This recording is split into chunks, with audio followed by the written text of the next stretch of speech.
자, 핵심 과제 건축 전기 설비 분야 11번째 해설입니다. 빛공해에 대한 부분을 물어봤습니다. 빛공해의 발생 원인, 그다음에 영향, 대책에 대한 내용을 물어봤고요. 이 문제는 여기 보시면 전기 응용에서 25점짜리로 2021년도 마지막 회차에 나온 문제입니다. 건축 전기에서는 빛공해와 관련돼서 어떤 문제들이 나왔는가 봤더니 여기 보면 2번, 3번, 여기 4번이죠. 4번, 5번 이렇게 있는데 요 세 문제 연속으로 빛공해 방지법을 묻는 문제가 연달아 이렇게 나왔다. 그 다음에 이제 그 앞에는 경관 조명에 대한 부분이 나왔고요. 경관 조명을 왜 빛공해 문제 파트에다가 넣어놨느냐? 경관 조명으로 인해서 이제 빛공해가 많이 생기기 때문에 이 문제가 나오면 빛공해에 대한 부분, 방지에 대한 부분, 그다음에 방지법에 대한 부분을 언급을 해주면 점수가 상당히 많이 올라가게 돼 있습니다. 그래서 이 안에 대해서 포함을 시켜 놓은 거고요. 빛공해에 대한 내용은요. 그렇게 뭐 전문적인 어떤 지식이 필요가 없습니다. 보시면 아시겠지만 뭐 간단간단하게 이거 뭐 당연한 거지라는 거 읽어보시면 그건 이제 느껴질 겁니다.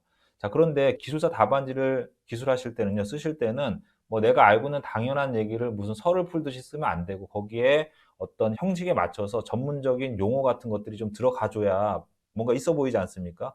그렇게 별거 없는 내용이지만 뭔가 있어 보이게 꾸미는 그런 능력도 기술사는 갖추고 계셔야 됩니다. 그렇기 때문에 그런 부분들을 좀 신경 써서 보시면 될 것 같고요. 내용 자체는 대단히 쉽기 때문에 제가 해설해 드릴 부분은 없고요.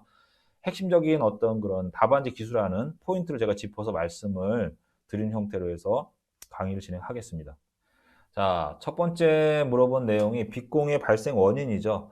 자, 빛공해는 당연히 빛으로 인해서 발생이 되는 건데 뭐 그런 것들을 대충 쓰면 안 되니까 여기 나와 있는 것처럼 침입광, 눈부심, 그 다음에 산란광, 군집된 빛 이런 것들에 의해서 발생이 된다. 이렇게 용어를 딱 써서 번호를 붙여가지고 이런 어떤 표기할 때도 이렇게 하나씩 안으로 들여서 이렇게 써주는 게 좋습니다. 그렇게 쓰라고 줄을 그어놓은 거니까 이렇게 표현해주면 별건 없지만 굉장히 구성이 좋아 보이지 않습니까? 기술사 답안지는 이렇게 작성하시라는 거예요.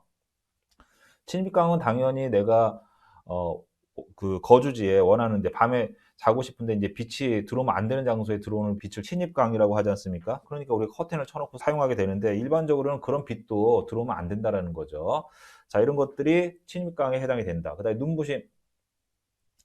눈부심은 수능하고 연결해서 답안지를 기술하는 게 좋습니다.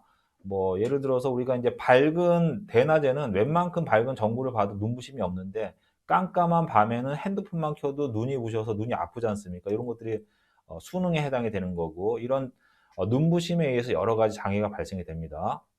그래서 이런 것들이 불쾌감을 주는 겁니다. 자, 산란광. 도심 지역에는요, 여러 가지 뭐 매연이라든지 먼지라든지 뭐 수증기라든지 이런 것들이 상당히 많이 그 안에 꽉 차 있기 때문에 이런 것들로 인해서 빛이 반사가 돼서 조명기구, 등기구만 있는 곳이 환한 것이 아니라 이런 것들이 확산이 되니까 전체적으로 도시가 이제 환해지지 않습니까? 뭐 예를 들어서 우리가 이 도심지를 외곽에서 보게 되면 도심지 전체가 어떤 도움의 형태로 돼서 뿌옇게 약간 희뿌연 어떤 그 밝음이 이렇게 존재하는 것을 느끼게 될 겁니다. 이런 것들이 결국은 광장애에 해당이 되는 거고요. 뭐 사람에게도 안 좋지만 동물과 식물에도 좋은 영향을 미치진 않습니다. 밤에는 깜깜해야 되고 낮에는 밝아야 되고 이런 것들이 모든 생명체에 이제 좋은 영향을 미치게 되는데 이 산란광 자체가 그런 좋지 않은 영향을 미친다. 자, 그 다음에 군집된 빛, 뭐 군집돼 있는데 이런 것들이 너무 휘황찬란하다든지, 뭐 이렇게 되면 보행자라든지 거주자라든지 뭐 차량 운전자에게 좋은 영향을 주진 않겠죠.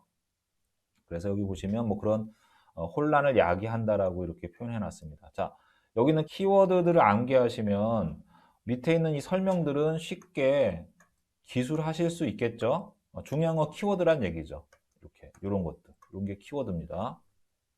자, 영향에 대해서 이제 물어봤기 때문에 이 부분을 기술했는데 인간에 미치는 영향, 그 다음에 식물에 미치는 영향, 그 다음에 뭐 해충, 뭐 이렇게 나눠서 분류를 해서 답안지 작성하시면 상당히 있어 보입니다. 자, 답안지에는 인간의 영향에 있어서 거주자, 그 다음에 보행자, 차량 운행자 이 세 가지로 나눠서 이렇게 끝냈는데 이렇게 쓰다 보니까 이 부분이 공간이 비어버리잖아요. 그래서 이 부분을 여기 나와 있는 불면증이라든지 뇌 분비계 장애, 눈부심, 불쾌감, 시각장애, 운전자 혼란, 사고 유발이라는 단어는 어디 있느냐? 여기 있습니다. 여기 있는 내용을 빼가지고 이 안에다 집어넣은 거죠. 자, 이렇게 답안지를 어떻게 구성할 것인가에 대해서 고민 좀 많이 해보시고요. 본인 스스로가 제가 제공해 드리는 이런 자료 외적으로도 몇 가지 용을 꼭 만들어 보세요. 이걸 만들면서 생각을 굉장히 많이 하게 되고요. 고민을 하는 만큼 머릿속에서 증발되는 속도는 훨씬 더 더뎌집니다. 느리게 나간다라는 거죠. 이렇게 만들어 보시기 바랍니다. 자, 동식물의 영양도 마찬가지입니다. 여기 이제 키워드들이 있어요. 이런 키워드들이 들어가 줘야지만 높은 점수를 받을 수가 있다. 일장 효과라는 거에 대해서 설명해 놨습니다. 일장이라는 것은 명기의 길이다. 밝은 그 기간의 길이를 이야기한다. 자, 이 중에서 그 일장의 기간이 14시간 이상이면 장일이 되는 거고, 12시간 이하이면 단일이 되는 거고, 이런 것들이 식물에 영향을 미치게 되는데, 이때 단일 식물과 장일 식물로 구분할 수가 있고요. 단일 식물에 빛을 너무 많이 쪼이게 되면, 야간에 쉬어야 되는데, 야간에도 빛이 계속 투여가 되면, 이 수확량이 이만큼 감소가 된다. 이건 정확한 건 아니니까 뭐 30에서 40%가 될 수도 있는 거고 5에서 10%가 될 수도 있는 거니까 너무 뭐 10에서 20% 이거 근거가 뭡니까 이렇게 따지실 필요는 없을 것 같고요. 이건 대충 쓰시면 됩니다. 영향을 미친다라는 거만 우리가 이제 어필을 해주면 되는 거니까 또 개화하지 않을 수도 있다. 꽃이 피지 않게 되면 당연히 열매를 맺지 못하니까 좋지 않겠죠. 그 다음에 장애식물, 빛을 많이 필요로 하는 식물임에도 불구하고 밤에도 계속 빛을 쪼이게 되면 이 식물이 계속 자라게 되는데 웃자라는 거죠. 그러니까 성숙이 촉진이 되면서 이제 오히려 수확량이 감소가 되는 겁니다. 자, 그 다음에 해충을 끌어모으니까 안 좋겠죠. 그 다음에 야생 동물에도 당연히 빛이 계속 비치게 되면 좋은 영향을 미칠 수는 없습니다. 자, 이렇게 구분해서 쓰시면 되고요. 뭐 중요한 내용은 없는 것 같은데 어쨌든 이렇게 용어들을 적정하게 배치를 해서 답안지 쓰니까 이것도 한 페이지가 꽉 차는 분량이 나오지 않습니까? 이렇게 쓰셔야지만 분량이 나오지 내가 생각나는 대로 쓰면 이거 반 페이지도 못 씁니다. 무슨 말인지 아시겠죠? 자, 그 다음에 대책도 몇 가지로 나눠놨습니다. 조명기구 잘 써라. 앞에서 제가 협조형, 중조형, 광조형 이런 조명기구들 빛의 확산을 좀 억제하는 거. 그 다음에 직접 조명, 그 다음에 확산 조명, 간접 조명 이런 것도 말씀을 드렸을 겁니다. 이렇게 적정하게 해서 빛이 필요한 곳 외에 빠져나가지 않도록끔 통제를 해주는 거고요. 그 다음에 이런 조명기구를 설치할 때도 정말 필요한 곳에 설치해야지 쓸데없이 아무데나 막 가로등 같은 거 설치해 놓으면 아파트 같은 경우 특히 1층에 주거 시설이 있는데 그 옆에다 가로등을 환하게 켜 놓으면 그 옆에 사는 세대들은 밤에 굉장히 많은 그 장애를 겪게 되는 거거든요. 사람이 밤에 충분히 잘 자는 것이 건강에 굉장히 많은 영향을 미치게 되고 최종적으로 나중에 그게 치매를 발생시키는 원인까지도 될 수가 있는 거거든요. 이런 부분들을 고려해서 환경에 영향을 미치지 않도록끔 조명 기구의 배치라든지 빛을 제어하는 그런 설계를 해야 된다 이렇게 보시면 될 것 같아요.